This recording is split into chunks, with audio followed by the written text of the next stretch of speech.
매일 성경 묵상을 돕는 해설 가이드입니다. 안녕하세요. 묵상 코치입니다.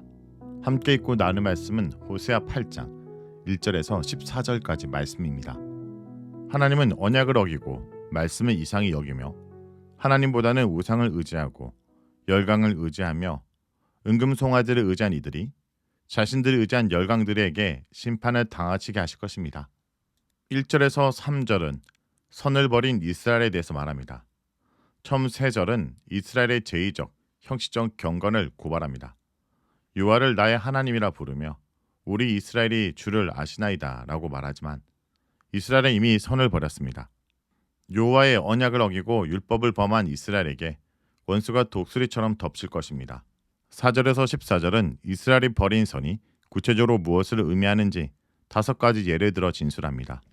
여호와께서 누군가에게 나팔을 불어 경고하라고 명령하십니다.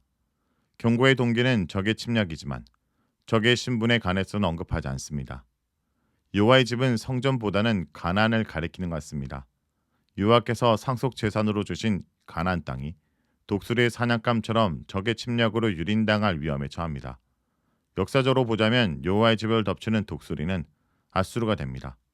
아수르에서 독수리 표상은 자주 아수르 신과 왕의 위엄이나 능력을 표현하는 데 사용되었습니다. 이스라엘의 위기는 이유가 없지 않습니다. 이스라엘이 여호와와 맺은 언약을 어기고 그분께서 주신 율법을 거슬러 악을 행했기 때문입니다. 언약 준수의 의무를 위반하고 우상과 이방 민족을 섬긴 것입니다. 여호와는 이스라엘이 언약을 어기며 율법을 범했다고 고발하시지만 이스라엘은 여호와를 나의 하나님으로 부르며 자신들은 하나님을 안다고 주장합니다. 이스라엘은 언약을 어기고 선을 버렸음에도 하나님을 안다고 말합니다. 이스라엘 주장하는 하나님을 아는 지식의 한계와 위선을 보여줍니다. 이스라엘이 알고 있는 여호와는 공경에 처해 부르짖으면 언제든지 개입하여 도와주시는 구원자십니다. 이스라엘은 구원사에 관해서는 잘 알고 있지만 언약 백성의 의무와 책임에 관해서는 무지했습니다. 언약을 어겼으면서도 언약 안에 있다고 믿기에 여호와의 징계가 이스라엘에게로 돌아오게 하는 열매를 맺지 못합니다. 좋은 것으로 옮길 수 있는 선은 현재 문맥에서는 언약과 관련된 표현입니다. 언약과 율법은 여호와의 구원 의지를 담고 있기에 선입니다. 어리석은 이스라엘은 언약을 어김으로 좋은 것을 버리고 심판과 저주를 택했고 그 결과 원수에게 쫓기게 됩니다. 4절에서 6절은 사람 손으로 만든 왕권과 우상입니다. 하나님을 안다고 주장하는 이스라엘이 한 짓은 제멋대로 왕들을 세우고 우상을 만든 것이었습니다. 왕들을 세운 것과 우상을 만드는 것이 한 묶음으로 언급됩니다. 먼저 사마리아 왕국의 권력 투쟁을 신학적으로 고발합니다. 왕을 세우는 일에 이스라엘의 하나님 여호와는 완전히 배제됐습니다.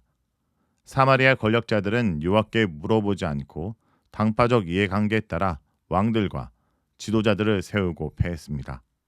정변으로 왕위에 오른 자는 정권 찬탈에 공이 많은 자들을 고위직에 등용해 보상했습니다. 물론 왕권 자체를 부인하는 말은 아닙니다. 여로보암 사후 사마리아 왕국에서 거듭 발생했던 정변을 고발한 말입니다. 정치에서 여호와의 역할을 인정하지 않는 사마리아 권력 집단은 종교에서도 여호와를 배반했습니다. 이들은 자기 은과 금으로 자기를 위하여 우상을 만들었습니다. 정치를 사유화한 자들은 소유가 불가능한 여호와를 버리고 우상을 만들어 신을 소유했습니다. 이스라엘이 알고 있는 여호와는 실제로는 우상에 불과했습니다. 여호와께서 사마리아를 직접 위협하십니다. 사마리아야, 내 송아지는 벌어졌느냐? 8장에서 여기서만 2인칭이 사용됩니다. 사마리아 송아지는 베델 제일을 경멸하기 위해 의도적으로 만든 표현입니다. 베델의 송아지는 여호와와 상관없이 사마리아의 국가 권력이 사마리아를 위하여 만든 송아지에 불과합니다.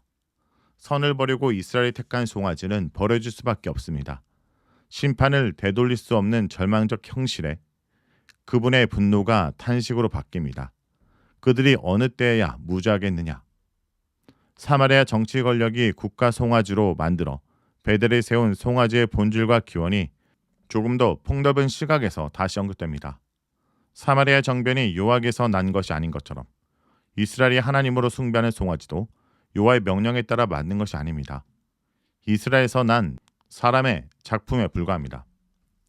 7절에서 10절은 강대국에 의존하는 정치를 말합니다. 여호와를 무시하고 우상 숭배의 씨를 뿌린 사마리아의 정치와 종교는 멸망의 결실을 피할 수 없습니다. 바람의 씨를 심었기에 강풍의 열매를 거두고 씨가 싹이 되어 줄기가 자라지만 이삭이 없어 알곡을 맺지 못합니다. 특히 일부가 열매를 맺을지라도 이스라엘은 이를 이방인에게 넘겨주어야 합니다. 무익하고 헛된 것을 추구하는 이스라엘은 멸망과 죽음의 열매를 거둬야 합니다. 이스라엘의 사망은 이제 확정됩니다. 용도 폐기된 물건이 버려질 수밖에 없는 것처럼 이스라엘의 운명도 마찬가지입니다. 멸망의 심판을 되돌리고 살아남기에는 너무 늦었습니다. 에브라임은 마지막까지 바람을 쫓습니다. 무리에서 떨어져 혼자 남은 들락이 신세가 된 에브라임은 자진의 아수르로 올라가서 선물을 바치고 사랑을 삽니다. 어리석게도 강풍과도 같은 아수르에 기생하여 목숨 연장을 꾀합니다. 홀로 떨어진 들락이는 에브라임의 절망적 상황을 반영하는 비유입니다. 여호와를 무시한 동맹 정책은 그분의 진노를 돋을 뿐입니다. 돈을 주고 아수르의 사랑을 사서 살아남으려는 에브라임의 시도에 여호와께서 징벌로 응답하십니다. 뇌물과 조공으로 주변 나라들의 한심을 살지라도 확정된 멸망을 막지는 못합니다. 11절에서 14절은 여호와가 없는 희생 제사를 말합니다. 고발의 대상이 동맹 정치에서 예배로 바뀝니다. 에브라임은 선을 버리고 제의적 경건을 선택했습니다. 제단과 희생 제사로 언약과 율법을 대체했습니다. 에브라임은 죄를 멀리하고 여호와께로 돌아오기보다는 제단을 만들어 지은 죄를 씻는 제의적 방법을 선택했습니다. 제단을 만들어 지은 죄를 씻을 뿐 아니라 자신의 경건도 가시했습니다. 죄를 많이 범할수록 제단도 더 많이 세워집니다. 여호와의 은총에 속한 속죄가 그 원래적 의미를 상실하고 제의적 행위에 종속됩니다. 에브라임이 도초에 만들어 놓은 제단은 범죄를 세탁하는 우상의 제단에 불과했습니다. 하나님을 아는 지식이 없어 우상에 떨어진 에브라임을 구하기 위해 여호와는 당신의 율법을 수만 번 써주셨지만 전혀 효과가 없었습니다. 제단을 쌓기를 통해서 여호와를 만날 수 있다고 확신하는 에브라임에게 그분의 율법은 이해될 수 없는 이방 언어와도 같았습니다. 가난적 풍요제의에 익숙해진 에브라임에게 여호와의 가르침은 이질적이었습니다. 바알에 친숙한 에브라임에게 여호와는 차라리 이방신과 같았습니다. 여호와의 말씀을 이상한 것으로 여기는 자들에게는 제사가 다였습니다. 여호와와의 친교는 뒷전으로 물러나고 제의적 참석자의 친교가 중심에 놓입니다. 여호와를 만나는 유일한 통로로 에브라임이 알고 있는 제사가 여호와에 의해 거절됩니다. 에브라임과 여호와 사이의 관계가 완전히 단절된 것입니다. 이제 에브라임은 다시 애굽으로 가야 합니다. 구속사 이전 단계로 되돌아갑니다. 이스라엘은 여호와께 로암미, 백성이 아닌 것이 됩니다. 이스라엘과 유다는 왕궁과 견고한 성읍이 안전을 보장해 주리라 믿었지만 허상에 불과했습니다. 여호와께서 타오르는 진노의 불로 이스라엘과 유다를 공격하시기에 어떤 방어 시설도 무용지물이 됩니다. 선을 버린 이스라엘의 악행은 주로 정치와 종교에서 나타납니다. 정치적으로는 자기 뜻대로 왕들을 옹립하고 종교적으로는 자기를 위해 우상을 만듭니다. 그러나 하나님은 모방과 전변으로 권력을 차지한 자들을 인정하지 않으시고 사람들이 만든 송아지 우상을 깨뜨리십니다. 그리고 분노를 자아내는 그들의 고질적인 제약에 탄식하십니다. 돈이든 지위든 권력이든 두 주인을 섬기는 자는 모두 우상 숭배자요 그것은 악입니다. 말씀을 놓고 기도하겠습니다. 하나님께서 기뻐하시는 선을 알고 거룩한 선을 따라 오늘도 살게 하시옵소서.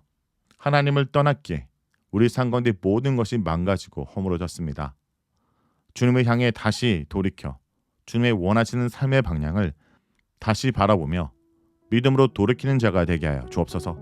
예수님의 이름으로 기도합니다. 아멘.